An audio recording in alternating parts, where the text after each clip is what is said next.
This is a true crime podcast. It contains adult themes and content and may not be suitable for all listeners. Listener discretion is advised. You lost all constitutional rights the moment you walked through that door. When the judge sat down there, I sentenced you to 10 years at the Idaho State Penitentiary. You walked in that door, you was a number. And the inmates understood that. If you're out there and live past the period of being here, just lay down and do it. Those inmates that were here in the institution during an execution, it had an impression on them that maybe was still with them to some extent. Maybe they don't think about it anymore, but it had an impression on them, I'm sure. They wouldn't let me out until I get back to stuff. 7 months later, I give it back to them. That was one of the problems we ran into. Is you had 5 or 6 guys that were sitting in a place smoking and joking and drinking coffee. Pretty quick, they'd hatched a plan in there to get under your skin some way or try to figure a way out.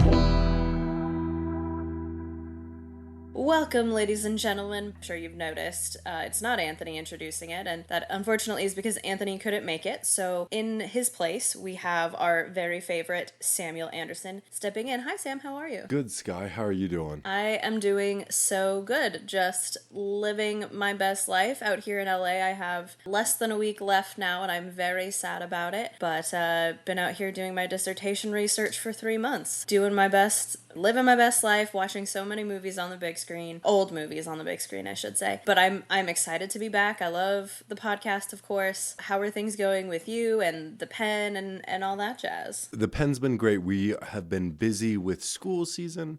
Of course, we just got done with Squawky Fest yesterday. We had, I believe, 7 breweries came in and they made their own squawky, and it was a lot of fun. Though we can't quite compete with the weather of LA. How's the great city been? It has been good. So my first month here, before I came, I checked my weather app and it was like 70s. I was like, amazing, I can totally do that. Then I got here and it rained for almost a month straight. And I did not bring enough like cold weather gear or rain gear, and so I had to buy several sweatshirts here. That was on me. Now, like, it's been holding at like high 60s, low 70s, and it has been gorgeous. Big fan. I mean, everything has just lined up real perfectly out here. So Idaho is my home, but I do kind of feel like I kind of belong in LA too. So maybe I'll start an LA podcast. I won't, but I'll stick with this one because it's very, very near and dear to my heart. What movies have you been watching?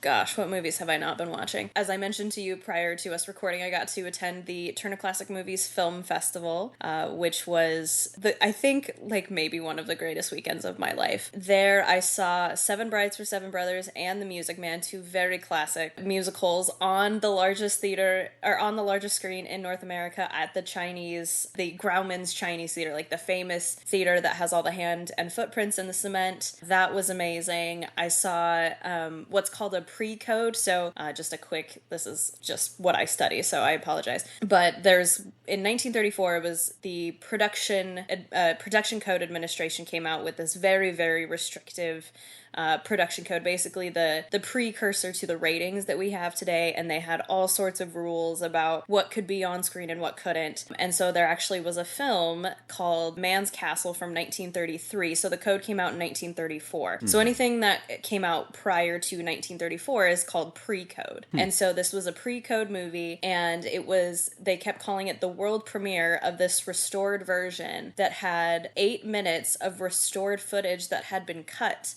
in various censorship phases. And that was very, very cool. And there was partial nudity in it. And the gasp that went up in that movie theater was unparalleled. Because even, I mean, you know, we're kind of used to it today, but back in the old Hollywood, and even in pre-codes, unheard of. So that was very fun. I went to this theater called the New Beverly. It's owned by Quentin Tarantino, actually. And I saw, again, 2 more pre-code movies. So one was made in 32, one was made in 34, so it was like right on the edge. But that was amazing. Those were original 35 millimeter prints of the film, so that is what audiences in the 1930s were watching. So, gosh, I really am just having... And then last night, actually, I went to the Aero Theater in Santa Monica, and I saw Gentlemen Prefer Blondes, Marilyn Monroe and Jane Russell, and then I saw Roman Holiday, had Audrey Hepburn and Gregory Peck in it, like quintessential 1953 movies. So I'm just really having the best time out here. Sounds incredible. I mean, I guess we should probably start talking about not movies. All right, so who do you have for us today, Skye? I'm talking about number 8323. Okay, her name, there's a debate as to how her name was pronounced. I'm going to say it the way it's spelled. So it's 8323 Eddie Mae Gooch. I'll get into why her name is maybe said differently. My sources for her today are her inmate file, Ancestry.com records, newspapers.com records, and an article about common law marriage in California from a peopleschoice.com. Eddie is one of the ones that we missed in our original comb through of the records, probably because her name is spelled like a man's name. It's spelled Eddie. Now, there is a potential, back in the 50s, there was a name, Edie, and that was pronounced Edie. I'm not really sure how to pronounce her name, and I'll get into why that is in a second as well. So I actually found her while doing research for Verna Keller, who I think I covered last season, and I probably would have missed her because, again, her first name is spelled Eddie if it had not been for the middle name Mae, and Mae was spelled Mae. With that said, this is the first time that we've really ever had information about her existence at the penitentiary, and you, Sam, were kind enough to go down to the archives and pull her file, but her file, frustratingly, was almost fully redacted, which made researching her very difficult. And what I have found about her early life is based on what little tiny details I could glean from her intake form. Now, I'm pretty sure that what I found is her because the details are just too similar to be anyone else, but I do want to say that I cannot be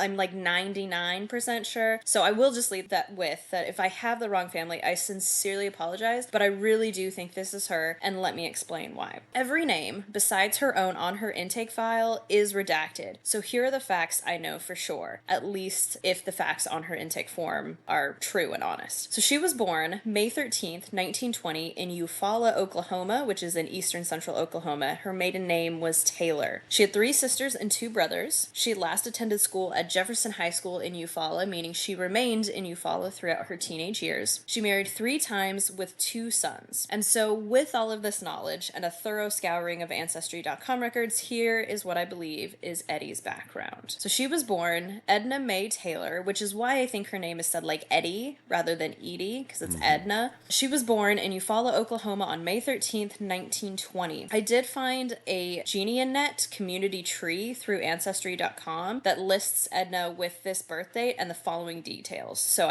I'm pretty sure this is her. So she was the 4th child and 2nd daughter of Edward Taylor and Jerusha, also known as Rusha Bowen Taylor. She had 3 brothers, Howard and Edel, who were both older, and a younger brother, Ellis, and 4 sisters, an older sister, Thelma, and then younger sisters, Mabel, Myrtle, and Caroline. Her redacted file shows that she had 2 brothers and 3 sisters instead of 3 brothers and 4 sisters. This is probably because by the time of her arrest, at least one of her siblings had died. Her brother Edel had died in 1947, and I think her sister Myrtle had died, but I couldn't find any records with the details of that death. I just know that her records stopped after a certain point. What I will say is that Eufaula, Oklahoma had only about 2,000 residents in the 1940s and 1950s, so it seems fairly unlikely that 2 families matching such similar descriptions, would be in the same community. So on top of this sort of community family tree that I found earlier, I'm now like 94% sure this is her. This percentage will continue to go up as we continue. The family remained in Eufaula.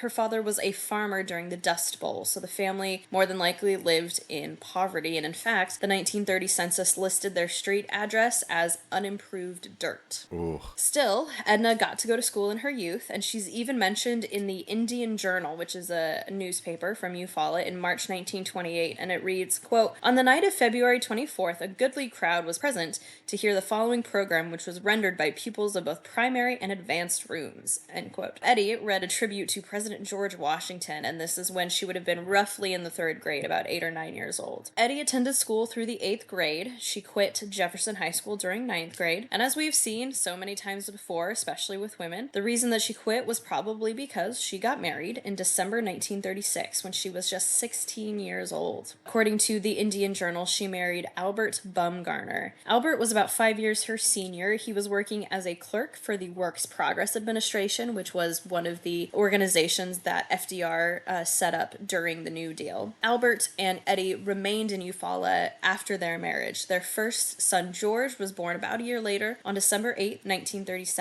and a second son, Billy Joe, was born on May 24th, 1939. Now, interestingly, I am not sure why this is, but both newspapers and ancestry records state that Eddie and Albert Bumgarner were issued a marriage license on February 12th, 1942 in Eufaula. So this would indicate that they divorced and then remarried, but I have no record of their separation or divorce.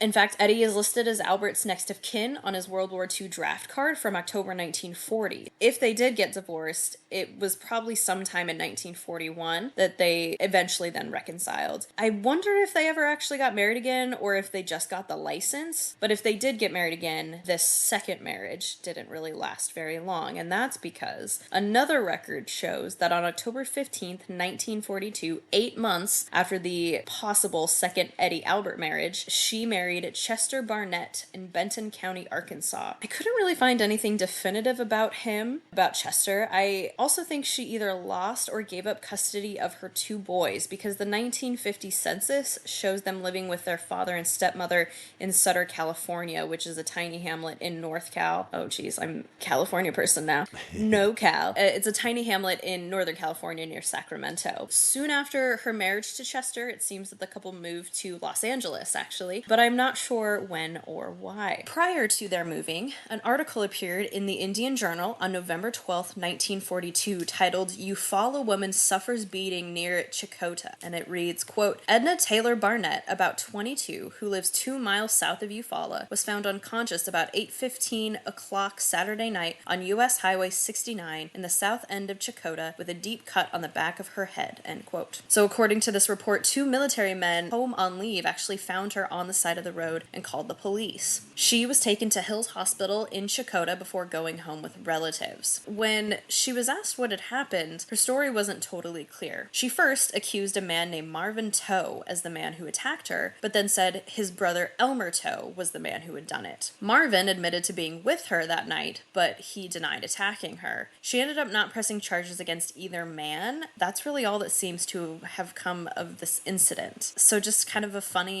not funny obviously, but just a little report that, she was beaten on the side of the road, and I wonder if she had something maybe to do with it, and that's why she didn't press charges, but I can't say for sure.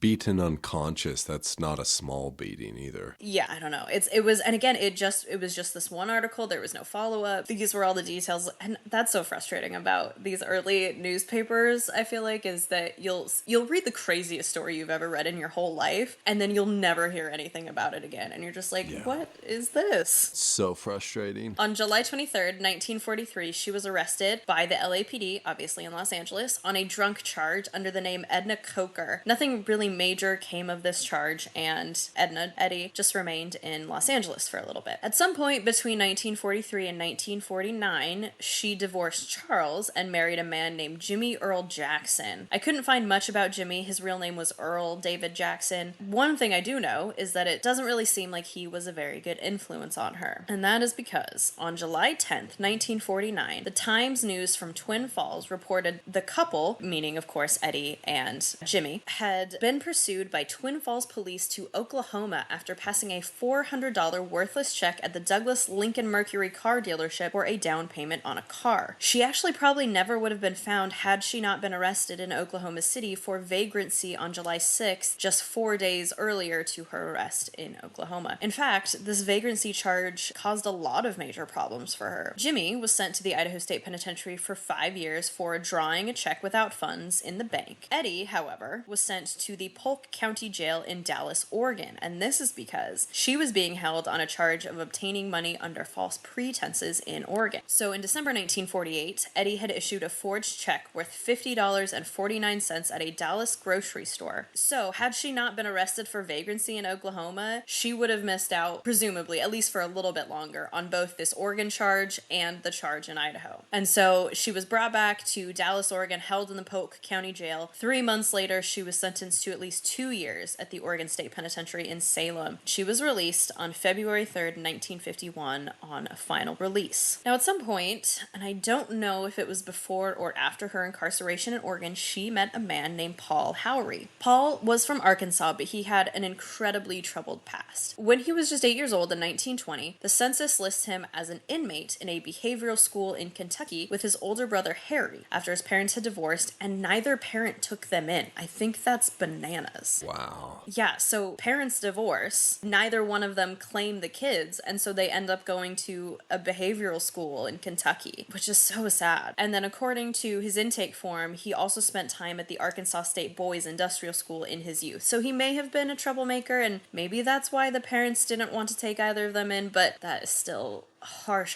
treatment to be a kid and to not have either one of your parents take you in. His first major criminal charge came in 1929 for burglary and grand larceny in Arkansas, and then in 1934 he was sentenced to 21 years for robbery in Arkansas and was released in 1940. By the late 1940s, he had moved to Los Angeles, and there he actually steadily held a job in LA until 1951 when Eddie was released from Oregon. And so it kind of makes it possible that they could have met in LA before or after her incarceration in Oregon. Now, regardless of when they met, they began spending lots of time together, and they considered themselves common law married, and there is no official record of their marriage. According to her inmate form, she returned to Los Angeles after her release and became a housewife, and so basically they just started living together, and they likely called it a common law marriage given the social mores at the time against non-married couples living together. They often called that lewd cohabitation, but they could not be officially in a common law marriage because California has not recognized common law marriages since 1895. For the women, I feel like we don't hear about the men in common law marriages quite as often, and I find that really interesting. But women, there tend to be a lot of women in common law marriages, and I think that was just a way of trying to make things look respectable. Whereas now, of course, we don't see as, living together prior to marriage, if marriage is an option or something that the parties want. We don't see that really as that big of a deal, but Sure. Back in the 50s, that was, you just didn't do that. That made you like a loose woman. The sexual mores of the time are crazy.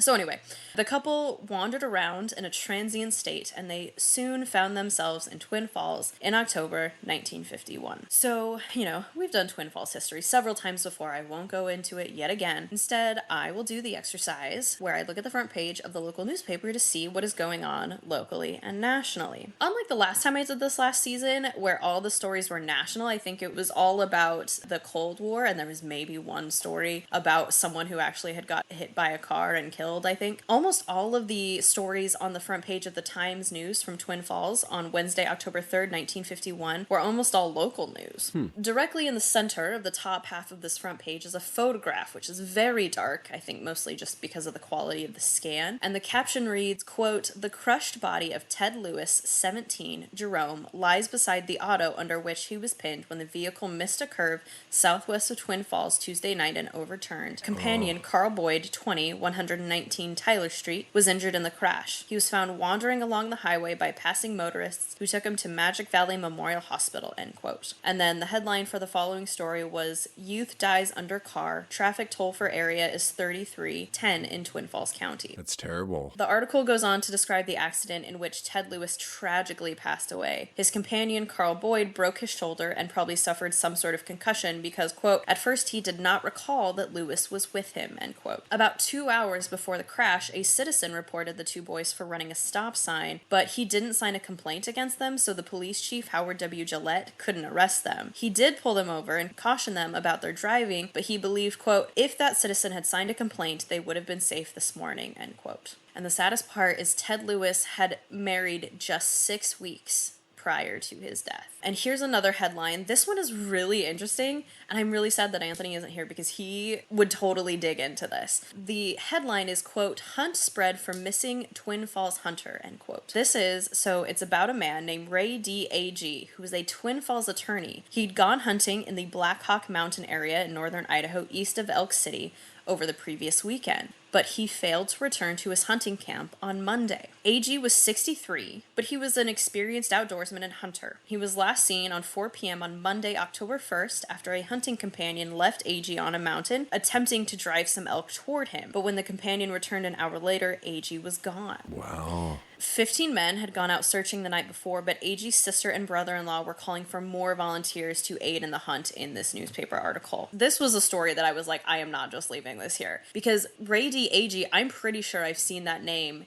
in our files. He's the Twin Falls attorney, so there's no way he wasn't involved in cases that ended up in the penitentiary. Oh, I found that so interesting. So I wanted to follow up on this story. By October 12th, sheriffs had announced that the official search for Ray had been temporarily suspended after nearly 2 weeks of daily searching, but his family and friends, of course, continued to put together unofficial searches. By 1953, the $2,000 reward the family offered in 1951 for the discovery of his body had been halved to $1,000. And then in 1954, his wife Pauline was selling his law library through ads in the newspaper. And so ultimately it seems that he or his body were never found. That's so sad. It's so sad. And it's so head-scratching, and one of those stories that's about someone going out into the woods and never coming back. The oddest part is his body was never found. I don't even know what to theorize as what happened. There's all of those stories about people going in the woods, never being seen again. And you know about it, but it's always weird. An experienced Idaho hunter stepping out one day and just never returning. Never returning. And someone who probably was pretty prolific, presumably. I don't know that much about him, but probably a fairly high-profile lawyer. He was 63, so he had lived his whole career, probably, had done pretty well. Just disappeared. So interesting. Not all of the news on the front page is bad, thankfully, as another headline announced that board members of the school district had finally received architects' plans and specifications for a new high school in the area. The gymnasium was supposed to be one of the biggest in the state with a maple wood floor. It also had a large library, or it was going to, I should say. It was going to have a large library, a cafeteria, and a variety of special rooms. The plans were to cost $1.2 million. Do you want to guess how much so it's 1.2 million in today's money? 20 million? Not too bad, actually, if my head math is correct, because the 50s is the one era I have figured out. It would be about 10 to 15 million. So 10 to 15 million for a school. A lot of money. At least that sounds like a great school. We need good schools. Of course. We needed them in the 50s. We need them now. If there's anything we should be spending $1.2 million on, it's honestly schools. Absolutely. And then there's another article on the front page with the headline, "Twin Falls Man Beaten and Robbed, Couple Held." Now, according to the story, which is from the perspective of the victim, whose name was Rodney T. Bell, the story went as follows. He was in a bar on Shoshone Street the day before, October 2nd, around 10:30 p.m. when a woman approached him asking if he knew where to find good whiskey. He told her Kimberly, and Kimberly is a town about 6 miles west of Twin Falls. She then asked him if he had a car and if he would be able to take her to Kimberly, which he agreed to. As they got into the car, they were approached by a man who asked if he could talk to the woman, and she then asked if the man could come to Kimberly with her and Rodney. Suddenly, Rodney got suspicious, and he told them he wasn't going to go anymore. Then the man opened the door, pulled a revolver on Rodney, and said, "Get over. I'll do the driving." Rodney told the man, "If you're going to kill me, you might as well do it here." The man then hit Rodney over the head 7 or 8 times with the revolver. Oof. Rodney began shouting for help, but no one came to his rescue. The woman then searched Rodney's pockets for his keys. As he protested, the woman told him not to argue because, quote, "Johnny has killed before and may kill you," end quote. The couple then drove north on Highway 93 with Rodney in the front seat with them, his head bleeding profusely because he's been hit over the head 7 or 8 times with a gun. The woman asked the stranger if they had any water since Rodney was bleeding so bad. They drove north toward Jerome, which is about 15 miles north of Twin Falls, until they were about 3 miles outside of it. Then they turned east for another 3 miles, and then south for half a mile before stopping in an open field. Once they stopped, they shook him down for everything of value he had, including his wallet, wallet. They asked him his name and address and took out his ID to verify that he wasn't lying to them. Then, in a move of kindness, the woman dipped a handkerchief in a nearby puddle and washed the blood off of Rodney's face, asking her companion not to hurt him anymore. Then the man told Rodney to remove his coat and necktie, and then told the woman to remove all the labels from the coat and hide them. Still holding the gun, the man told Rodney to walk into the field. Once they were about 60 feet into the field, he forced Rodney to lie down, and he tied his hands behind his back with his necktie. The man asked the woman for rags. She suggested the silk lining of her coat, since it was covered in Rodney's blood anyway. So Rodney was gagged with a silk scarf, or maybe the silk lining of her coat, and the couple drove away. Rodney managed to free himself just a few minutes later, running to a nearby ranch, and he called the police. Through quick movement of the police, the couple were arrested on Blue Lakes Boulevard at 2 a.m. They were identified as Los Angeles couple Paul Howery and Eddie Mae Gooch. Oh. Gotcha.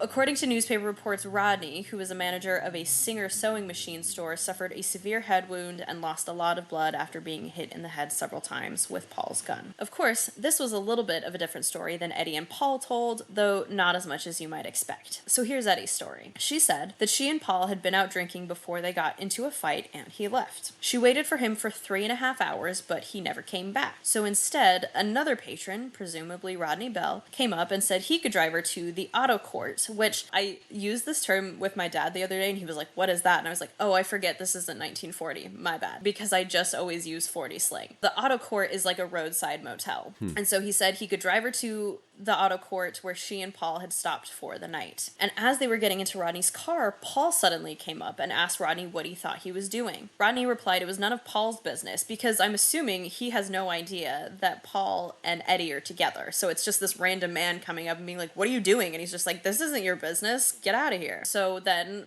Paul beat Rodney over the head with his revolver. Eddie said, quote, "I think he," meaning Rodney, "and my husband made some kind of deal, but I do not know what it was," end quote. She said they all got into the car with Rodney in between the two of them, with Paul driving. And she says, quote, "We drove several miles on the highway, then turned off on a side road. Then Belle and my husband got out when we drove back to Twin Falls, but I did most of the driving back into town. Belle's billfold was in the car, but there was no money in it," end quote. Paul's story was very similar to Eddie's, except that he gives no reason for beating Rodney over the head, just saying he did it after he saw Eddie either getting into or out of Rodney's car. He says they stopped 3 miles outside of Jerome when Rodney got out of the car, quote, "and walked to a fence behind the highway. I followed him and took his tie and tied his hands behind him, after which he crawled through the fence. When I hit him, he dropped his pocketbook, watch, and glasses in the car. We found his pocketbook on the way back to Twin Falls, but there was no money in it," end quote. That's what's so interesting is these stories do match up quite a bit. It mostly is just the motivations that differ. Yeah. And the little details of how they met and, you know, why they were getting in the car and stuff like that. So Eddie and Paul were arrested and arraigned on the charges of armed robbery. According to the Times News, on October 4th, they asked for a preliminary hearing and were being held in the Twin Falls County Jail in lieu of a $5,000 bond. Just a day later, on October 5th, the Times News reported that Eddie had been taken to the Magic Valley Memorial Hospital for what doctors believe to be appendicitis. Authorities hired 2 matrons to guard Eddie in 24-hour shifts in her private room on the 4th floor of the hospital. Her appendix surgery, scheduled for the next day, was successful, and she was dismissed from the hospital 4 days later, on October 9th, and returned to the county jail to await a preliminary hearing. 2 days after returning from the hospital, Eddie and Paul were bound over to the district court after their hearings, which included testimony from 3 witnesses: Rodney Bell, Police Chief Howard Gillette, and Detective Claude Wiley. And Gillette and Wiley were the arresting officers who had to force Eddie and Paul's car off of the road when they wouldn't pull over. During this hearing, neither Eddie nor Paul were represented by attorneys, nor did they cross-examine any of the witnesses or take the stand in their own defense. So it was determined that their main trial would take place at the end of November. However, when it came time for the trial, both Eddie and Paul pleaded guilty, quote, "of robbery by fear and force," end quote. They were sentenced on November 28th by Judge Cales E. Lowe, who told them their sentences could be anywhere from 5 years to life. Wow. Paul was sentenced to life in prison, while Eddie was sentenced to 15 years. This is the reasoning that the judge gave for this. He says, quote, quote, "This is the type of offense that cannot be permitted. It is only by good fortune that you are not facing a charge of murder," end quote. And then he also told Eddie that the reason her sentence was different was because she only had one previous felony conviction, whereas Paul had at least two, and because she hadn't participated in the application of force. And arguably, she tried to at least take a little bit of care of Bell, wash the blood off his face, asked Paul not to hit him anymore, but of course, she was involved. And so both of them entered the Idaho State Penitentiary on December 1st, 1951. Her intake form, Eddie Mae Gooch Howry, race, white, sex female, height 66 and 1/2 inches, she's about 5'6", weight 117 pounds, age 31, eyes gray, hair blonde, complexion light, and no military record. Her Bertillon is quite marked up. She has 2 small scars on her forehead, and perhaps this is from the time she was attacked in 1942. Her upper teeth were false and her lower teeth were bad. As a tattoo girl myself, I'm thrilled to announce she had 2 tattoos, one on each shoulder. One on the left shoulder said Jake, and the one on the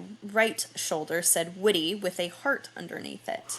I don't know who these names are referring to. Granted, there are about 7 years between 1942 and 1949 when she was in LA that I couldn't trace, so maybe she had some love affairs that maybe didn't get as serious as her ink would insinuate. I don't really know, but love to see girls with tattoos in our inmates. She then had small scars on her left forearm and wrist, and on her right hand, her thumb and her index finger were amputated at the first joint, and I don't know why that is. She was one of 5 inmates in the women's ward when she entered, including Elizabeth Lottie Lacey, who was the last episode of last season. Verna Keller, who I mentioned, she's the one looking through her file is how I found Eddie, and that was episode 56, and she also was in with Alwilda Reams, who I covered in the first episode of last season as well. And so by the end of the month, the 5 of them were joined quickly by Kay Goddard, who I covered in episode 76, and Ruth Ellen Seckinger, who I promise we'll do at some point. While in prison, she behaved well. The prison matron said of her, quote, "obedient, cooperative, energetic, and a pleasing personality. Willing to do what she can in the line of work and helping the other girls. Willing to do her part of work, helps others in the line of sewing, but is inclined to say things she shouldn't," end quote. And I would love to know what things she is saying that she shouldn't say. She worked at various housework tasks just like all the other women and particularly liked sewing. She did attend some of the worship services and, quote, "apparently likes to sing hymns," end quote. She first applied for pardon in June 1952, which was denied. A year later, her case was then passed to the January 1954 board, and then in January, it was passed to the April 1954 board. So she just kind of keeps getting kicked down the line. At the April meeting of the Board of Pardons, Eddie's sentence was commuted to 8 years, meaning that 1/3 of her sentence, which is the minimum that they have to serve before they can be considered for parole, was now roughly 2.5 years. Once she had served 2.5 years, she would now be able to get out. Now, as she was applying for parole, prison authorities put together a parole plan and a progress report. She stated she still cared for Paul, thought quite highly of him, and intended to wait for him until he got out, and then she would go back to him. Authorities stated she had previously said she didn't want to have anything to do with him, but that did not seem to be the case at that time. Her parole plan mentioned an aunt and uncle, whose names were redacted, who offered Eddie a place to stay, as well as a laundromat for Eddie to run that the aunt had previously owned. And Eddie agreed. She thought this was a good parole plan, and the parole board seemed to agree. She was released on parole on August 5th, 1954, and it seems that she was granted parole placement in California. Leaving the state is often not allowed on paroles, but this is probably where that aunt and uncle lived. We know she has spent a lot of time in Los Angeles, so she has some connections out here where I currently am. I'm actually right now looking at some wall art of the county of Los Angeles as I'm talking about Los Angeles. Then,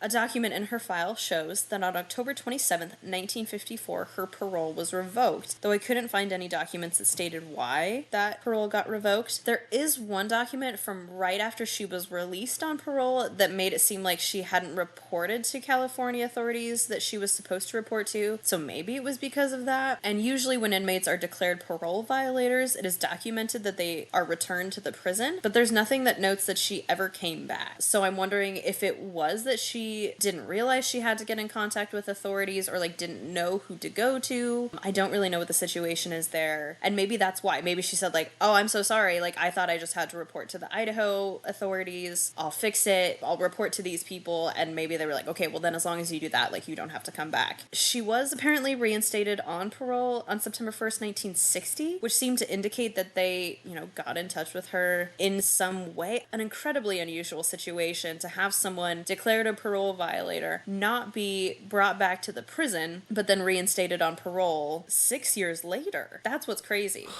Why in the world she was reinstated on parole in 1960? I don't know. Despite all of this unusual situation, she was granted a final discharge on October 12th, 1961. She spent 2 years, 8 months, and 1 day in prison, and I think another 7 years, 2 months, and 7 days under police supervision. So this is actually one of the few inmates that I don't fully understand how their sentence worked, because theoretically she was in prison for like almost 9 years. She was under some sort of authority or supervision, but I guess it was kind of a serious crime. Her file being redacted was honestly more frustrating, and heavily redacted. Like, there are some sentences that you can't even read because it's just every other word is just redacted, and that almost is more frustrating than not being able to find anything about someone, because you know the information is there, it just has been redacted beyond measure. And of course I understand why we do it. It's, it's an important way to protect identities and things like that, so I understand why, but it is very frustrating because often that, helps us understand the story a little bit better. Unfortunately, I don't really have very good resolution to her story. I found one resource in that Jenny Annette community tree that listed her death date as March 29th, 1972 in Detroit, Michigan. If this is her, this is the only thing I could find about her after she was released from prison. There's no obituary I could find, no mentions of her in the newspaper, no death certificate, just lost without a trace. If she did die in Michigan in 1972, she was just 51 years old at the time of her death. And then just some quick resolution to Paul's story. In 1955, his sentence was commuted to 24 years, and then in 1956, his sentence was commuted to 18 years. In 1957, he was paroled, subject to a hold in California for an unstated crime, and then in 1958, he was granted final discharge from parole at the Idaho State Penitentiary. I'm unclear. I don't think he went back to California. I don't think his hold was carried out, completed, and he actually went back to Arkansas, where he was from. He remarried in 1961, and he passed away actually in 1968. That is the unsatisfying ending of one of our lost ladies, number 8323, Eddie Mae Gooch Howry. For being the lost lady, what an exciting story, though. I know. I kind of assumed this was going to be a forgery of some kind, but like armed robbery?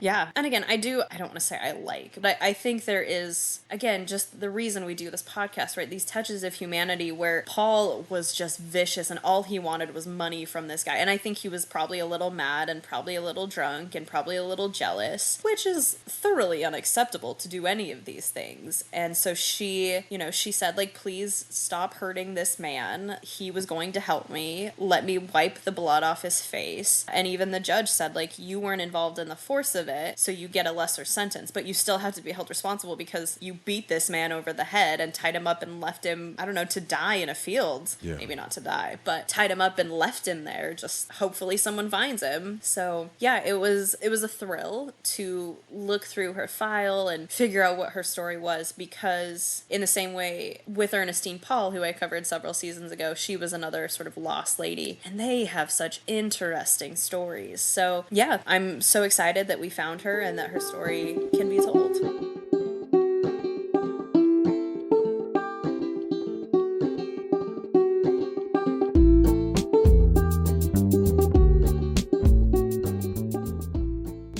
So, I hear you have quite the gunslinger for us, Sam. Tell us your story. Warning one, this story, while not as dark as my Norwood episode, will have some seriously violent moments, so viewer discretion is advised. This episode will also have an absurdly awful ending. Heartbreaking and disappointing, this story will end in blood. But for those of you who've not already skipped to the next episode by now, I'll make up for the sad ending with a really incredible story. Originally, I did plan for this to be part of my Gunslinger Showdown series, but as I continued to find more twists and turns, I knew that in order to do this justice, it needed to be a standalone story. That being said, this story will involve multiple showdowns, incarceration at the Idaho Territorial Penitentiary, an intense manhunt, and enough whiskey to satisfy anyone's thirst. We will be talking about Curly Sherwood, a saloon owner who's quick with a gun, John Lee, a gambling man not afraid to test his luck, and Samuel Ridgeway, a cowboy and stagecoach driver who just might find himself in the wrong saloon on the wrong night. Between the whiskey, guns, and fighting, Samuel Ridgeway soon learned how real the stakes are out here in the West. Samuel Ridgeway was born on October 6, 1850 in Florida, about 18 miles out of the city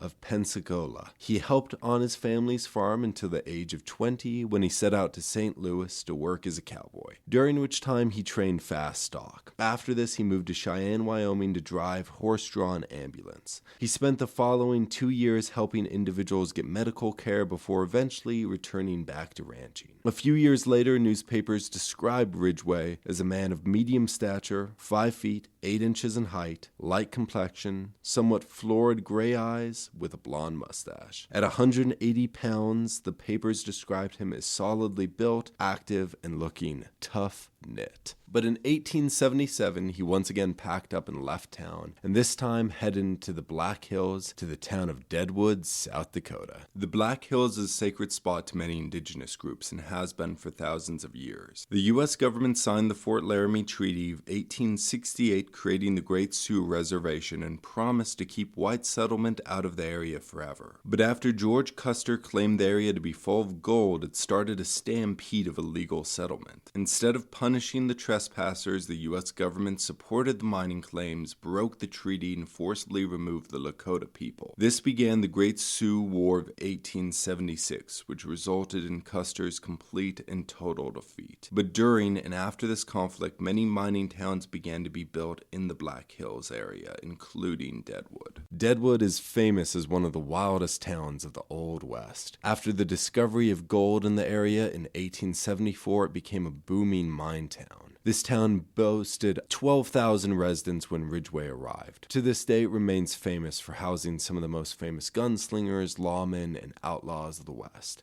Setting one of my favorite musicals from 1954 about a very, very fictionalized version of Calamity Jane. Listen, there's zero historical value in it, but if you enjoy a good musical, Doris Day, you can't go wrong. And Howard Keel, love that man. Anyway. Jack McCall killed Wild Bill Hickok, one of history's most famous gunslingers, in Deadwood in 1876, the year before Ridgeway arrived. Ridgeway started driving stagecoach between Sydney and Deadwood. The cowboy, miner, and ambulance driver officially found his lifelong career. Many notable stagecoach companies, including Glimmer and Salisbury, as well as the Northwest Staging Company, employed Ridgeway. These stage lines often transported lockboxes on behalf of Wells Fargo, and stagecoach driving was exceedingly dangerous, and drivers were often subject to robbery and attack, making driver fatality high. Wyatt Earp, who is not then but soon to be the most famous lawman of the Old West, rode shotgun for stagecoach in Deadwood during 1877. Earp also spent much of his time in Deadwood selling firewood, so in between stagecoach rides, Earp sold Deadwood within Deadwood. Hey. I found no historical documents to support it, so while it's not probable, it is technically possible that Earp rode with Ridgeway, protecting him and his coach. During the many years Ridgeway drove coach, he must have been subject to a lot of close calls in the dangerous occupation, especially since Ridgeway frequently accompanied Sheriff Manning. Many listeners may be much more familiar with Seth Bullock, famous for being the first sheriff of Deadwood, but while the governor appointed Bullock, John J. Manning won the first official election for sheriff in 1877. Sheriff Manning inherited many responsibilities, including the difficult task of transporting convicted individuals to the territorial penitentiary. For this job, Sheriff Manning needed a driver he could count on, and few came as well recommended as Samuel Ridgeway. According to the Woods River Times, he spent years helping the sheriff transport inmates to and from the Black Hills. The truthfulness of this is unclear, but Ridgeway's adventures in Deadwood were a hot topic of discussion years later during his Idaho trial. His previous help to law enforcement may be hard to verify, but his boss, Mr. Salisbury, and others confirmed Ridgeway's reliable and brave nature. Quote, "He has always shown great courage in his avocation in the Cheyennes and Black Hill countries." Eventually, Sheriff Manning, drawn by the prospect of gold, left Deadwood temporarily to settle in northern Idaho near the Coeur d'Alene River. Ridgeway, too, found himself drawn to this new territory and its potential of wealth and adventure. By April of 1882, this cowboy called Idaho his home. But about a year prior to Samuel Ridgeway's arrival to Albany, there was trouble in Woods River near Haley, Idaho. The dispute occurred between John B. Foster and John Sherwood, much more commonly referred to as Curly. Prior to moving to central Idaho to ranch, Foster worked as a Baptist minister in Boise and as an editor for the Boise Democrat. Sherwood, on the other hand, owned and operated a saloon, as well as demanding tolls for those who traveled his road, making Sherwood far from the most liked man in town. Known for his violence as well as his reliance on the bottle, the paper described him by saying, quote, "He was a good, square man enough when sober, but liable to be as bad as any when he had whiskey in him." Sherwood struggled with alcoholism, and his anger played a big factor in the rest of his life. We only have the men's contradicting testimony on what caused the dispute, but we know it started over a notice posted by Sherwood claiming he owned the land near his road. Foster, frustrated by the sudden announcement, left his son outside to watch the horses that spring morning and stepped into Sherwood's saloon to try and talk through the disagreement. According to Foster, the discussion only angered Sherwood. Sherwood ran behind the bar to retrieve his revolver. Armed with his six-shooter, Sherwood advanced on Foster. In a panic, he grabbed the first thing he could, which just so happened to be a board. Foster brought that board with one swift swing against Sherwood's face. But the blow did not stop the approach of the gunslinger, who placed the revolver against Foster's chest just over the heart. Foster attempted to grab the gun and push it away. Sherwood fired.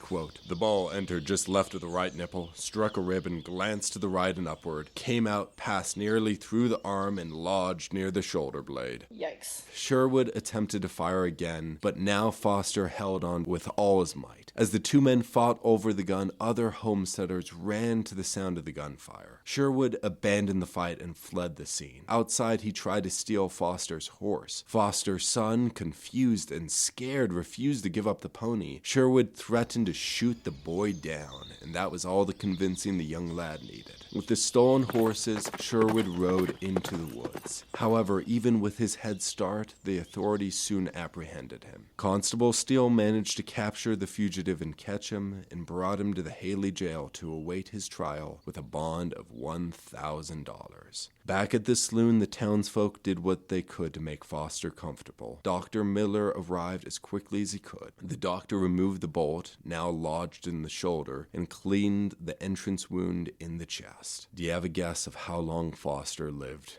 after being shot?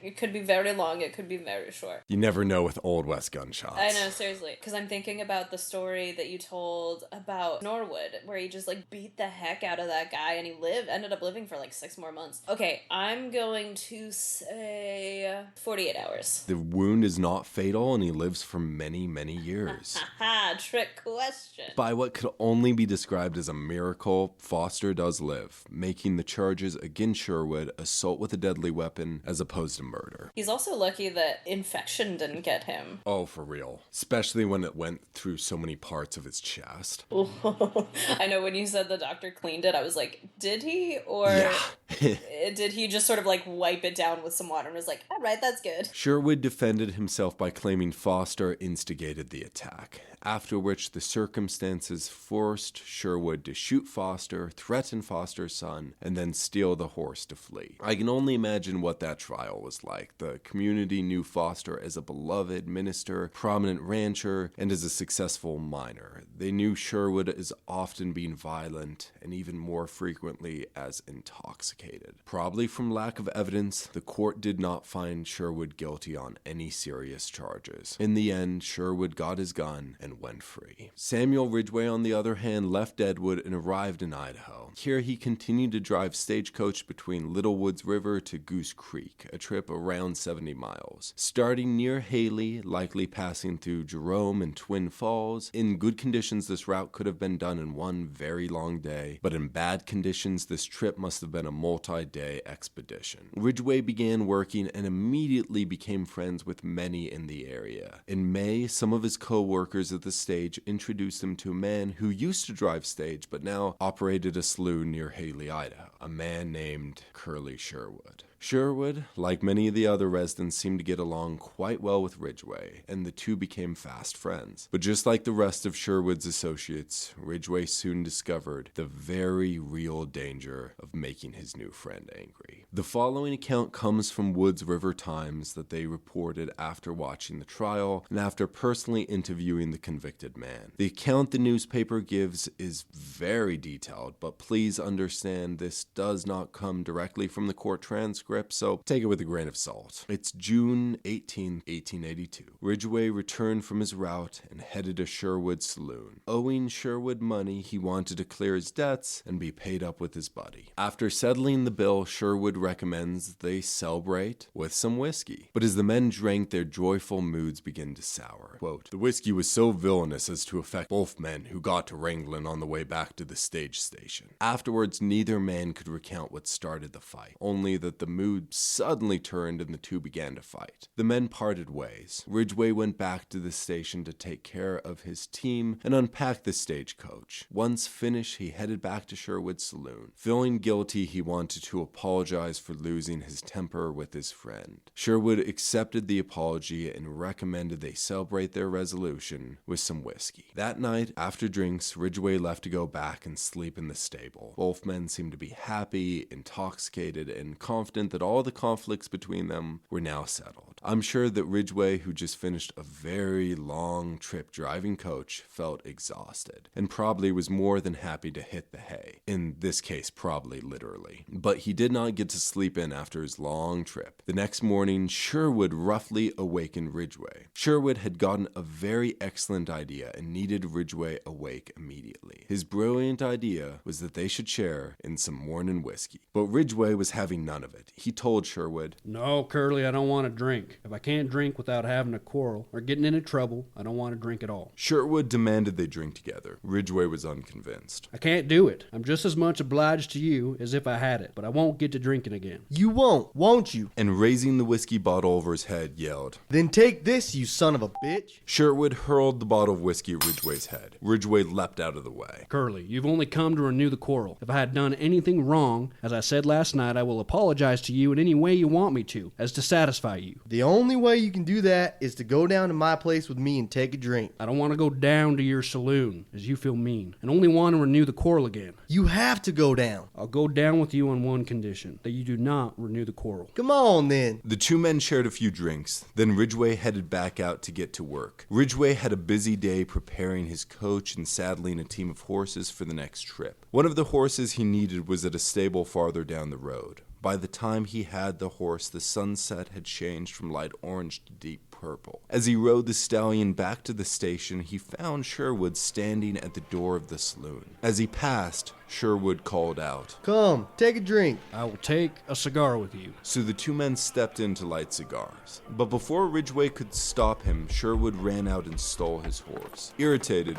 but not rushed, Ridgeway finished lighting his cigar and walked in the direction Sherwood had gone. Before long, he found Sherwood up the road with his horse. "Curly, get off. I'm in a hurry to get my horses in. It's getting late." "Come on back to my saloon and take a drink. I want to take a drink with you." "Get off. I'm in a hurry. The stage will be here in a few minutes, and I won't have my stock ready for it." Sherwood's anger erupted. He leapt from the horse, ran over, and punched Ridgeway in the face. "Oh, hell, you are a bad man." Then he gave Ridgeway a hard shove and reached for the six-shooter on his hip. "Now, you son of a bitch, I'm going to kill you." If Sherwood wanted a fight, Ridgeway, his patience now gone, was willing to provide. Both men reached for their guns. With lightning speed, they drew.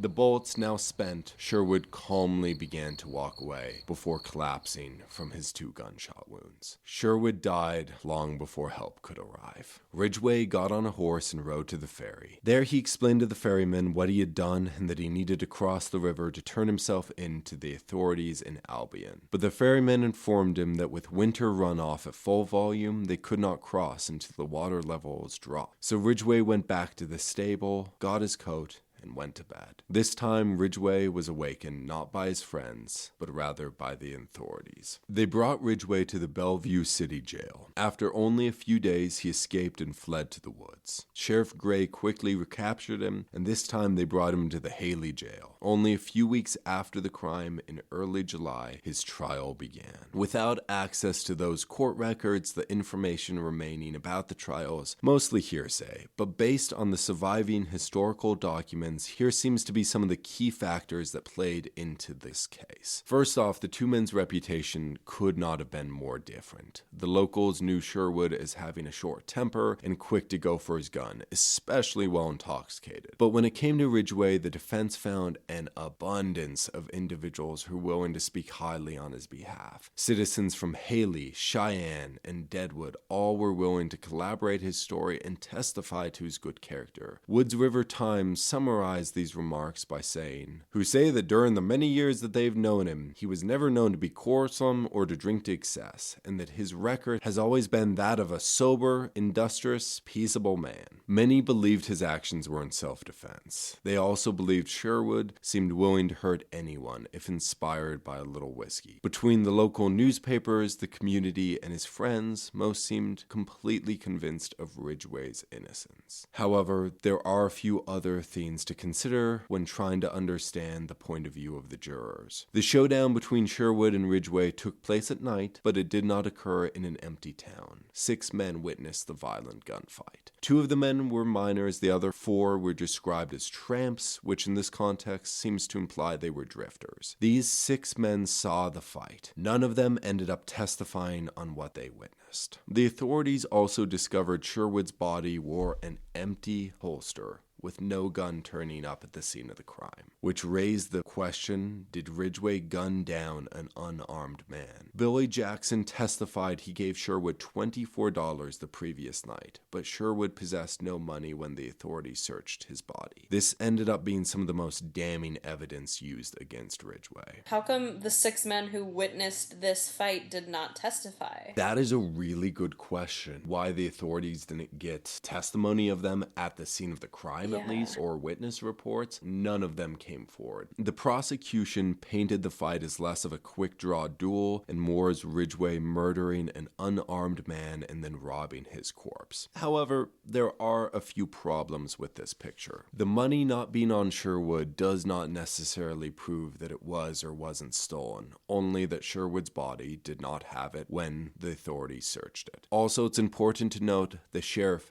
did not find $24 on Ridgeway during the arrest. The gun also seems to be a bit of a mystery. Sherwood's body did not have the gun, Ridgeway did not have the gun, and they never discovered the gun at Sherwood's saloon or residence. The gun that everyone knew Sherwood owned was just missing. When asked about the absent weapon, Ridgeway could not explain where it went. Ridgeway claimed Sherwood pulled his pistol during the fight, and the witnesses saw Sherwood draw first. But those witnesses were now gone, and so was the weapon. When pressed, Ridgeway said, for all he knew, one of the witnesses stole the money in the 6-shooter off the dead man's body while he walked to the ferry to try and turn himself in. Despite everything, until the end, Ridgeway's story did not change. He told it consistently and stuck to it as the trial developed. So what we're left with is a crime that no one can testify to, 2 bullets fired, a missing gun, a missing $24, and a dead body. With only Ridgeway's side of the story and lack of evidence for either side, the defense doubled down on trying to portray the character of the men involved in the crime. One, a violent drunk, the other, a man forced into an act of self-defense to save his life. Quote, during all the years he performed his full duty as Mr. Salisbury, one of the owners of the stage line, asserted, though repeatedly brought into contact with rough characters, was never known to have any trouble with anyone. Those were the facts given to the jury, who were left to deliberate Ridgeway's fate. Wonder if it's a case of, well, he's an out-of-towner. Yeah. Kind of thing. I'm sure. What gets me is the fact that there's, no evidence at all. The jury returned and gave their verdict to the judge.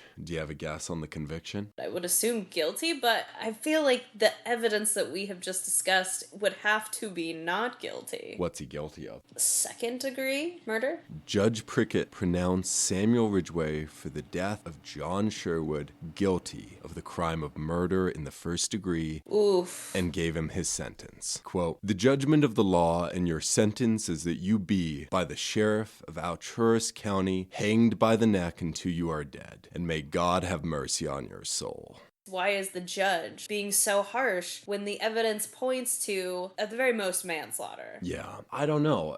This doesn't make sense, and I don't like it. It's possible Ridgeway was less of a white knight as he's portrayed in the newspapers. I don't know. I really don't know. Well, his honor-pronounced sentence, Ridgeway looked him steadily in the face. Not a muscle of his face moved, nor was the least outward show of emotion exhibited. The judge set his execution for September 22nd. Ridgeway's final days had begun. The following 2 months must have been excruciatingly slow for Ridgeway as he waited in solitary confinement in the Haley jail. But for John H. Harris and the rest of the defense team who were trying to appeal the verdict, it must have flown by. The clock continued to click, and each day brought Ridgeway closer to the end. Ridgeway, however, remained rather quiet in the days to follow. Quote, "On his return from district court yesterday, Deputy Sheriff Parker asked him what they'd done to him in court. Oh, nothing much. They just sentenced me to stand on my head till I peg out. He is kept in solitary confinement in the front cell on the east side of the jail and scarcely ever has a word to say. His cell is the quietest in the jail." As they enter September, things begun looking rather grim. But just before the execution, Governor Neal heard of the case, and in order to give the defense enough time to appeal the verdict, he granted a postponement of the noose until October 20th. These tense days continued, and Harris worked on. Meanwhile, Ridgeway asked for his crime and execution not to be shared with his family. He feared it could only bring his family shame and pain to know the crime and fate of their son. Now, the idea of a formal execution invitation still might be one of the stranger traditions of the Old West, even being required by law in some states. Often eloquently written and reflective of the Victorian Gothic era, these invitations announced the forthcoming hanging. This responsibility fell to the sheriff, some of whom took it soberly and seriously while others used it in jest. Sheriff Frank J. Watton of the Arizona Navajo County remains famous as the sheriff reprimanded by President McKinley for his mocking execution invitations for the hanging of George Smiley. Now, this tradition occurred throughout the United States but became more common during the Western expansion. Now, in Idaho, invitations for executions were not required by law, but that's not to mean they were non-existent either. While I've not come across many leading up to Ridgeway's execution, Sheriff Gray did send out an invitation to prominent businessman Frank H. Rollins. The papers decided to publish. It reads, quote, "Sheriff's Office, Alturas County. To Frank H. Rollins, you are hereby invited to be present at the execution of Samuel Ridgeway to take place on the Haley Racetrack, County of Alturas, Territory of Idaho, between the hours of 12 a.m. and 2 p.m. on the 20th day of October, 1882, as the law directs." After the completion of the gallows, which were massive and formidable, but earned the builders great praise for their craftsmanship, the sense of time running out became that much more apparent. Ridgeway remained quiet and consigned to his fate, but he admitted he wished he'd died during the showdown because he preferred an instant death than the suffering caused by the prolonged wait. John Harris, Ridgeway's lawyer, as well as the editor for the Chronicle, hoped for another postponement by the governor. It had happened once before, it could happen again. But as they waited for that letter from the governor to come, they became more and more nervous. The letter they were so hoping for never came. Ridgeway, during those final hours, remained firm. Quote, "When night fell and no tidings were received from the governor, he nearly broke down, discouraged. His strength never failed him, however, and he remained firm and gritty to the last. The day had come. Ridgeway attempted to get as much sleep as he could. At 5 a.m., unable to toss or turn any longer, he got up. At 7, a barber arrived and gave him a shave to help him look presentable to meet his fate. Afterwards, he washed his head and neck, then ordered his breakfast. Ridgeway thanked Sheriff Gray and the other guards for their kindness. He asked that thanks be passed on to his many friends who stood behind him even after his crime, and for John Harris, who devoted so much work to trying to save his life. And with that, Ridgeway prepared to make his final walk to the gallows. Now, probably around the same time the guards shackled Ridgeway, Governor O'Neill casually rolls into town in a horse-drawn buggy. The Governor O'Neill must have at first been very confused as he stepped down in front of the Grand Central Hotel. What is all this commotion? Why is such a large crowd gathered at the racetrack? Once the reality of what was happening dawned on the governor, his demeanor immediately changed and the urgency of the situation fully set in. Unbeknownst to Sheriff Gray, the governor had in fact sent a letter on the 16th postponing the execution until November. But the panicking governor only now realized the sheriff had never received the letter. In an absolute rush, the governor found the sheriff and quickly explained the situation. Sheriff Gray, just in the nick of time, called off the execution. For now. John Harris, who'd ridden into town with the governor, went immediately to the jail to give Ridgeway the news. Well, Ridgeway, you are saved. Is it all right? Yes, the governor said he sent the respite 3 days ago. He is just outside. You are again reprieved until the 24th of November. How do you like it? Well, I hardly expected it, as it was getting so late. But I was ready to meet my God, as I have committed no crime to which I should dread to meet him. The postponement extended Ridgeway's life for at least another month, but his execution had not been commuted, only postponed. He returned to his cell for the waiting to begin again. Maybe General Mail is not the best way to deliver it. Especially mail in Idaho in 1882. Yeah. Should probably get someone to hand deliver that. And also, what are the chances if you were to write this in a script, the people would be like, that's too obvious. You can't do that. Yeah, totally. You can't just have him randomly roll in. The time spent on death row seemed to be taking a toll on him. Quote, his confinement begins to tell on him. His hair is turning gray, and he shows evidence of the suffering and mental anguish which he has undergone. Despite this, he did his best to remain stoic and gritty to the last. His execution would not be postponed again, because on November 15th, Samuel Ridgeway's sentence was commuted to life. Quote, as he realized that he was indeed rescued from the gallows, his eyes filled with tears, and he thanked God for his mercy. Although the prospect of being confined to life is by no means pleasant, he thinks it's much more preferred to hanging.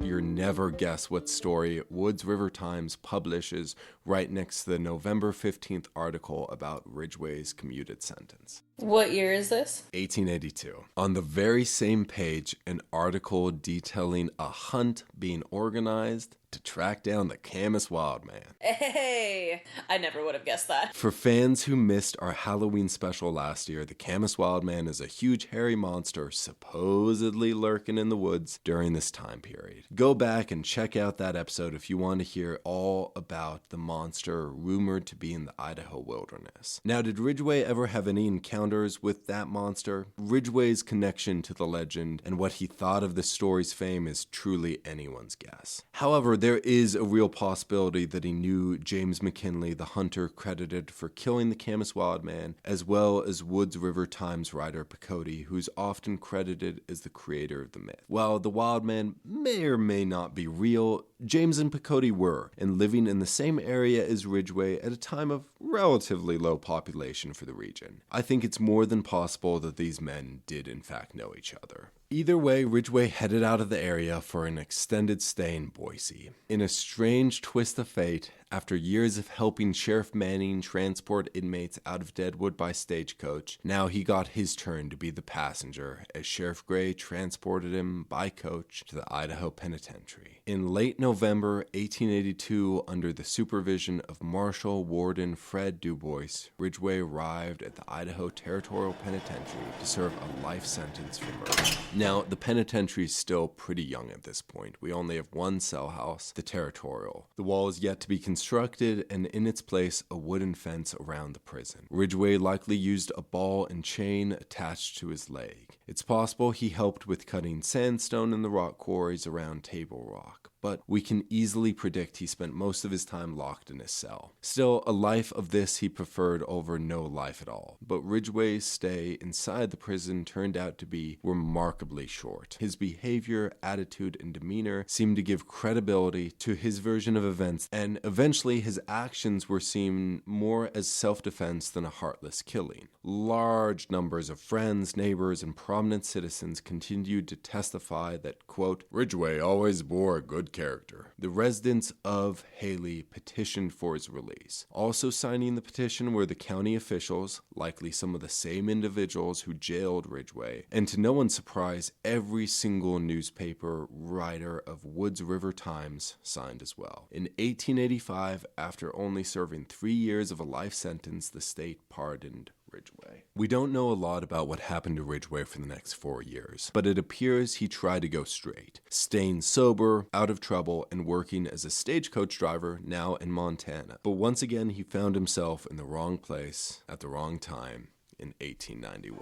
It's 26th of May, and Ridgeway is standing outside of Tom Gear's saloon. Inside of the bar sits John Lee, who's been steadily drinking all day and is in a, quote, ugly humor. But as Lee watches Ridgeway in the door, he gets a great idea that he immediately shares. Maybe Ridgeway could step in for a minute, and together they could drink some whiskey. Don't do it. It's a trap. Now, I can only imagine, based on his past experiences with bad-tempered, intoxicated gunslingers, Ridgeway was more than a little hesitant at the suggestion. But after a brief conversation, Ridgeway agrees to step in and sit with Lee at the bar. Once at the bar, Lee begins, quote, heaping a torment of abuse onto Ridgeway. Now, it's very unclear why Lee got so mad at Ridgeway. Maybe the anger is over his hesitation to drink with him. Maybe Lee just needed to take his bad mood out on someone. But Ridgeway finally became defensive against the other man's slandering words. Lee responded with, Sam, you take me for no good. Before Ridgeway could explain himself, Lee unsheaths a 6-inch knife, and without any kind of warning, he stabs the blade almost till its hilt into Ridgeway's face. Lee yanks the blade free, and Ridgeway falls out of his seat and onto the floor. Quote, the wounded man fell to the floor in the throes of death, his blood and brains issuing from his fearful cut. He never spoke again and died in about an hour. That's horrifying. That man deserved first-degree murder. As Ridgeway lies on the floor dying, John McClane and Bob Mackey attempt to disarm Lee. Lee swings around and swipes at McClane, who throws up his hands in defense. Lee slices through his fingers, which, while not completely severed, are nearly cut clean off.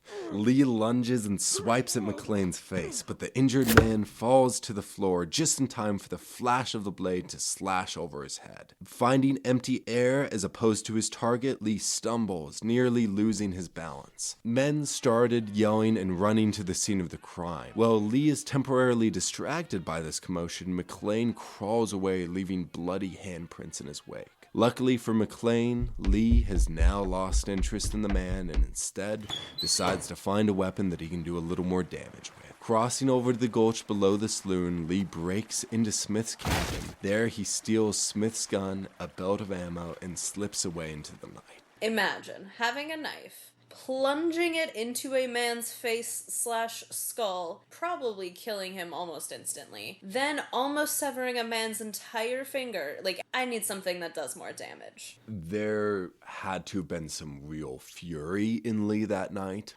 The manhunt begins. Samuel Ridgeway may not have been as beloved in Montana as in Idaho, but the community still thought very highly of him. The public outrage over the unprovoked attack is intense. John Lee, who migrated from Finland, the papers described as a tin horn gambler. For those of you unfamiliar with this term, it refers to someone who is bad at gambling and or pretends to be wealthy, often flashy, proud, and full of a large ego. As they search for Lee, rumors begin to circulate about his other victims. The Independent Record newspaper claimed Lee had killed 4 people, while the Butte Weekly Miner claimed he had slain at least 5. While claims of Lee's trail of bodies did spread throughout the entire state, I never found any evidence to verify these claims. It's really anyone's guess whether Lee ever killed before. But either way, the people of Montana wanted justice. The Great Falls Tribune used these damning words to describe the hunt. Quote, "The villain who perpetrated the owl deed of murder and mutilation, where is he? Branded like Cain of old, hunted like a wild beast, he is somewhere in hiding in the fastness and seclusion of the Belt Mountains, hoping to elude the stern justice of the law or escape what is swifter and more terrible, the fearful grasp of mob violence." As John Lee moves in and out of the trees of the vast Montana mountains, the search parties are unable to catch him. But the authorities were not the only challenge Lee needed to deal with. A gambler, unskilled at hunting or foraging in the wild, struggled to find enough food to get by. Finally, desperate and hungry, he sneaked down to Fletcher's ranch and begged for help. Fletcher agreed, but the cowboy told Lee he needed time to get some supplies for him. Lee agreed to return in the morning. A soft rain fell on the morning of May 31st as Lee made his way down the mountain. A big storm was coming in, and soon it would be pouring. Lee made his way quietly to the edge of Fletcher's property, attempting to check out the scene before proceeding. The cocking of a gun got Lee's attention. He turned around to find Sheriff Foley standing in the rain behind it. The sheriff's gun pointed at his head, but before Lee could react, more guns were cocked and raised. He turned around to find the posse members surrounding him on all sides. 12 men in total for the ambush. Lee dropped his weapons and put his hands in the air. Now, Sheriff Foley, after 11 days of searching, had captured his man, but now faced a new challenge. Catching Lee might have been easier than keeping the angry mob from lynching him in the name of vigilante justice. A massive mob already lay in wait in the city of Baker to hang Lee. So the sheriff and his armed guards protecting the prisoner decided to take him to White Sulphur Springs instead. They loaded up the stagecoach and drove into the pouring rain.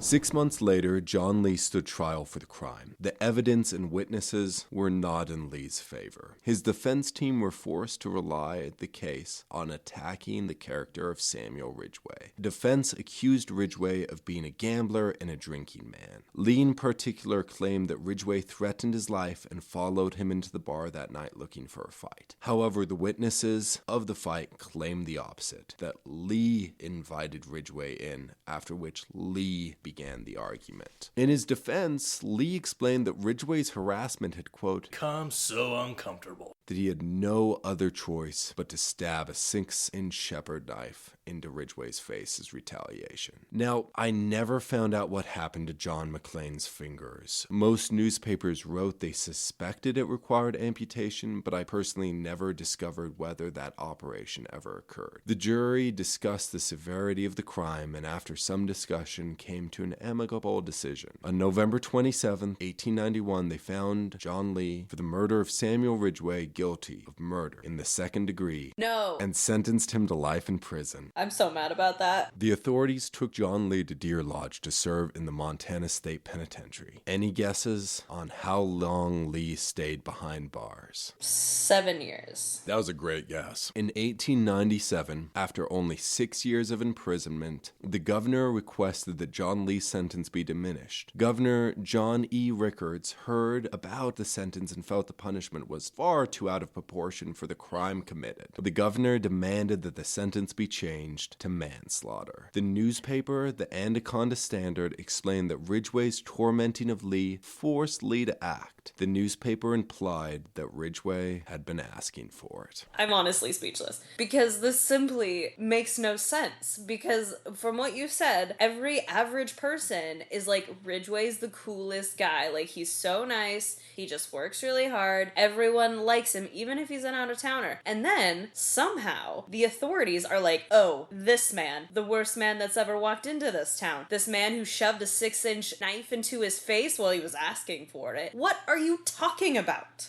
Yeah. Samuel, I'm actually very mad. I'm very mad about this story. I'm kind of at loss to explain it. During John Lee's trial, Montana residents speak so highly of Ridgeway. Until about 7 years later, that's when all of a sudden the way people talk about Ridgeway kind of changes. And they start talking about Ridgeway as he's a bad guy. And so maybe, maybe there's a side of Ridgeway we didn't know, but it also seems to contradict what the people of Montana were saying at the time of the slaying. Maybe in everyday life, he was really cool and he just was your cool next door neighbor and he was really friendly, but maybe with the authorities, because it's, like I said, it's the authorities who seem to be claiming that he's this like big tough bad guy who deserves what he gets. I don't understand. Yeah.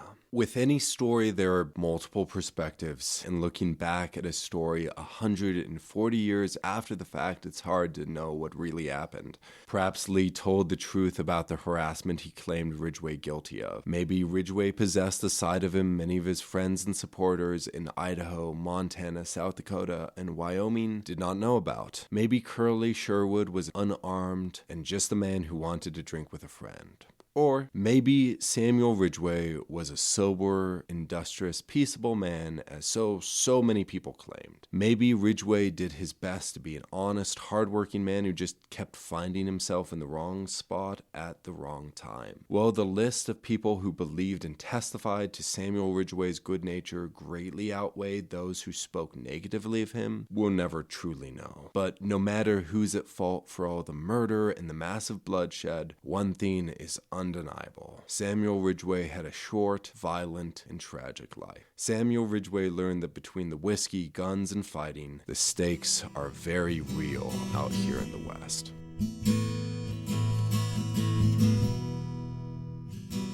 Well, I'll tell you what, next time one of my drunken friends says, hey man, let's go drink together, I think I'm gonna say no. Yeah, me too.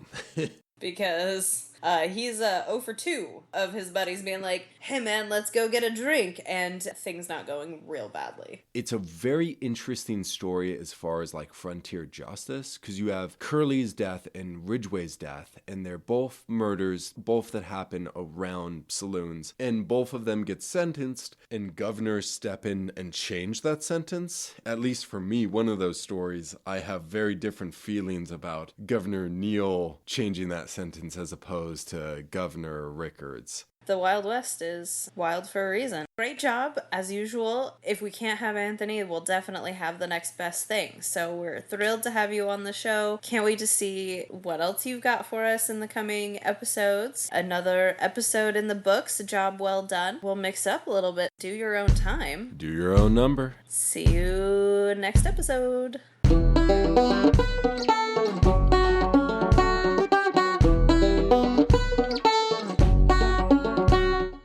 If you enjoyed Behind Gray Walls, please rate, review, and subscribe so others can find our podcast. If you're interested in more Old Idaho Penitentiary information and to see mugshots of the inmates featured in this episode, follow the Old Idaho Penitentiary on Instagram and Facebook. If you want to learn more about the Idaho State Historical Society and its other sites, follow ID State Historical Society on Instagram or visit history.idaho.gov. If you have a question or comment for the hosts, please email us at behindgraywalls@gmail.com. Special thanks for voice actors Tristan Hafer, Draven Brown, and Rob Goodwin.